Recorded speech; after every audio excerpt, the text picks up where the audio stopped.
that is on purpose. That's because we do something in this class called rough sketching. So what that means is we're going to start our sketches really light, really loose, really messy. And we're only going to go back and darken up the stuff we really like, that we really want to keep. By doing that, those lighter lines will just fade into the background. So we don't need erasers. We're going to be drawing the same way that the animators have been over at the Disney Studio for 100 years. So, character that we are drawing today, he's the duck who gets stuck with all the bad luck. Anybody have any idea who I'm talking about? Shout it out. Donald! We're drawing Donald Duck today from Sensational Six, and since it is the festive season, we're going to give him a nice holiday hat as an accessory today. You guys ready to get started? Yes. Alright, let's do it. So, for Donald, I'm going to start with a circle. I'm going to start my circle towards the middle of my page. I want some space below for his jaw and some space above for that holiday hat. My circle is going to start about the size of a baseball or an orange, but you can go a lot bigger on your page if you'd like. You have a lot more space than I do. I'm going to lock my wrist, lock my elbow, and really use the full rotation of my shoulder to get these nice big circular motions going. And as you can see, I'm going around a ton of times with these circles, not just picking one and going for it. That's the best part about rough sketching, is if you find any shapes that need adjusting, just go back, add more light lines till you find the shape you like the best. I'm going to go ahead and cut this circle right in half from top to bottom here. And then for his eye line, something that makes the ducks, Donald and Daisy, very popular is that they have very big, very expressive eyes. So his eye line is going to be really low in my circle here. So just cutting out this very bottom section of my circle, I'm going to add a line going from left to right here. And now that you've got Kylo Ren's lightsaber going through an orange, let's actually start sculpting out this character, and we're going to start off by sculpting out his top bill. It's going to look like kind of the top of like a baseball cap almost. So to start off this shape, I'm going to go to the left-hand side of my circle to start. And I'm going to pull down this like upside down J shape that hooks against that circle. I was trying to say hooks and hugs at the same time. Hooks against that circle and pokes out towards the side a little bit. And I'm going to add one of those on either side of my circle here. And then I'm going to add a big stretched out rainbow that cuts through just barely the bottom of my circle and stretches out towards both of those little J shapes. And then to connect that bill together, we're actually going to add two little C shapes to connect those two J's down to that rainbow shape to complete that top bill. And now you can kind of see what I was talking about with the top of the baseball cap kind of shape that we got going on. And this shape is actually the first thing that we can go ahead and lock into place. If you've never been here before, if you've never heard that term before, locking in just means pushing a little bit harder on your pencil to really darken up the lines you like the most. And that's what will help the other ones fade into the background like I was mentioning earlier. I'm just going around and locking these into place. And the next thing that we want to add is what's called a bill line. Usually on the other animals they have like a snout line, but of course he is a duck, so he has a bill line. And this is going to make it obvious that his bill is poking out towards us, so it's going to be a slightly smaller rainbow, right above our first rainbow, in between that rainbow and the horizontal guideline. And that's just going to show that his bill is coming out towards us, so he looks more like he exists in a 3D space, even though he is just a 2D drawing. I'm going to jump back up to either of those little J shapes that I started with, and I'm going to add these little smile lines, these little rainbows right on top, because I want to make it really obvious that he's super excited to be here. And so he's pushing up the sides of his cheeks with his mouth as he's smiling so nice and big.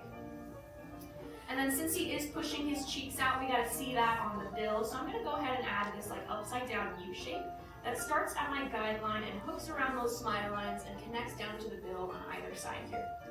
I'm going to do that on both sides as well. And I can go ahead and lock those shapes in as well. And while I do that, I'll tell you some fun facts about Donald. So Donald has been around since 1934. That's recognized as his birthday, June 9th, 1934. He just turned 90 years old this past year. So next year he's going to be turning 91. But his first short that he was in was actually a silly symphony cartoon called The Wise Old Hen, where he pretended to have a stomachache so that he wouldn't have to help her with her chores. So he's kind of always been a trickster even from day one. Let's go ahead and give Donald an open mouth smile or a laughing smile. That's how we see him walking around in the park. It's to make him look really obviously super excited even from far away. So from those original J shapes, I'm doing something called drawing through, where I'm drawing down these very light diagonal lines, pulling them underneath the bill, and then I'm going to go ahead and connect them together with a stretched out U shape. And then when I go back to lock this in, anything that falls behind that bill shape, excuse me, is going to stay nice and light so it disappears into the background. Sorry, I don't know why my voice is all of a sudden fading. I'm going to go ahead and lock this whole shape in. Now on Donald Duck, all of his points are nice and rounded because he is, even though he has a bit of a temper, he is a very friendly character. character. But there's one sharp point on this duck, and it is his tongue. He's a very sharp-tongued devil. So we're going to go ahead and add in a tongue for Donald. It's going to sit towards the top of that bill shape, and it's going to be this little curvy V that sits on either side of my guideline here. So I'm going to pull down these two parenthesis shapes and connect them in the center there to make that nice tongue for Donald. And then since his mouth is open, we don't want this mouth to look like it's just hanging off into space, so we got to give him a lower lip. So I'm going to do a similar thing that I did for drawing through for the original mouth shape, but I'm going to go from the outside of those cheek shapes that I added, pulling down two more of those diagonal lines and connecting them in the center here. And then I'll go ahead and lock that into place as well. Donald's first voice actor, he's had many voice actors over the years, but his first voice actor was a man by the name of Clarence Ducky Nash. I bet you can guess how he got that nickname. He was the first voice actor for Donald Duck, and I think that Donald Duck impressions are really difficult to do, so if anybody can do one, I'm very impressed with you. But funny thing about Clarence Ducky Nash is that he was, of course, the voice for Donald, but originally he was also the voice for Daisy Duck. When she first originated, she was called Donna Duck, and they sounded the exact same. So audiences got really confused because they couldn't tell who was saying what, because they looked almost the exact same and they sounded almost the exact same. So of course, later on, they ended up changing her voice actor and changing her name so that they were just a little bit more distinguishable. Just because I think, if it was those two jabbering each other in the same voice, it would have gotten a little bit annoying, I think. But Walt Disney had this quote where he says that Donald Duck is an international star, but no matter what language he's speaking, nobody can understand him, which is very true. He has this very raspy voice, and sometimes it's very hard to figure out which syllables he's trying to enunciate. Now that we've got the bottom half of our drawings nice and locked into place, I've shaded in the mouth as well. That's just a little extra credit to make it obvious that his mouth is hanging open. Let's go ahead and add in his eyes. So I mentioned before that the ducks have really big, really expressive eyes. So I'm going to start over here on the right-hand side, next to that original cheek shape. And I'm going to bring up this really big parenthesis shape that goes almost all the way to the top of my circle here. I'm going to turn that into a little hook and bring it back down to my guideline to turn it into this really big, really tall oval. And I'm going to add one of those ovals on either side. I like to start with a big parenthesis shape just so I know about how tall I want these eyes to be. But this is something that's a similar feature on Daisy as well. She has very big, very tall eyes. And this is something that made Donald extremely popular. At one point in the 40s, he actually was more popular than Mickey Mouse. It was basically a thing where, so back in the day, you did have to go to the theater to watch these cartoon shorts. So basically, theater goers were telling the theater owners to contact the Disney studio and tell them to stop producing so many Mickey shorts and start producing more Donald shorts. Audiences would come in and see that it was a Mickey short and apparently leave the theater. They wanted to see more of Donald and a little bit less of Mickey. And this, of course, did not make Walt Disney very happy. He wanted Mickey Mouse to be the head of the company, the person that everybody looks up to. So that is why he ended up having Mickey star in a movie that was set to classical music. Does anybody know what I'm talking about? Fantasia, exactly. So that's why he had Mickey as the Sorcerer's Apprentice in Fantasia, to sort of bring him back into the public eye and regain a little bit of his love from his fans. Alright, now that I've got these eyes in place, it looks like Donald has seen some things. So let's go ahead and add in some pupils for him. You can add any shaped pupils you'd like. Maybe you want to add in like little hearts because he sees Daisy. It is the festive season, so maybe you want to add Christmas trees or candy canes. Totally up to you. I'm just going to add those basic oval pupils that sit on the inner corner of each of these eyes. And as you can see, I'm drawing in this whole oval shape. If I just draw like a little C shape up against the side of the eye, he might look a little cross-eyed, which if you're going for more of a silly Donald, maybe he's playing with his nephews, totally up to you. This is your drawing. Feel free to take as many artistic liberties as you would like. But no matter what size or shape you make these pupils, you want to make sure that you go back and shade them in really nice and dark, because eyes are where we draw connections with our characters. They're super duper important to connecting to the characters. When you're introduced to one, their eyes are usually the first place that you look. So make sure that this is really what pulls somebody's focus when they look at your drawing by pushing down nice and hard and really darkening up those pupil shapes. Now that we've got his pupils in place, let's go ahead and start to add in, first let's complete this bill shape. We've kind of got some eyes and then nothing in the center here. So in between these two eyes, I'm going to add a stretched out rainbow shape to kind of complete our bill shape here. It rests a little bit above that horizontal guideline, just a little bit. And it should look like you have this like big wavy W that goes across the cheeks, in between the eyes and into the other cheek. Now Donald Duck, of course, is a duck, so he does have some fluffy feathers. So when he smiles really big, he kind of pushes those feathers up on either side. So from either of these cheek shapes, I'm going to draw in these like half parentheses that look like they're poking up and sort of into my circle on either side. And next thing I'm going to do is give him some eyebrows. He needs those brows to express these complex emotions that he feels. So to draw in the brows, I'm going to go right above the eyes and follow that curve and add in this hook shape that goes right above the eyes, pops out of the circle a little bit, and then comes back in to intersect the circle on either side. And then once you have that eyebrow in place here, you can connect those eyebrows back down to the cheek shape, so you can kind of complete the side of Donald's head here.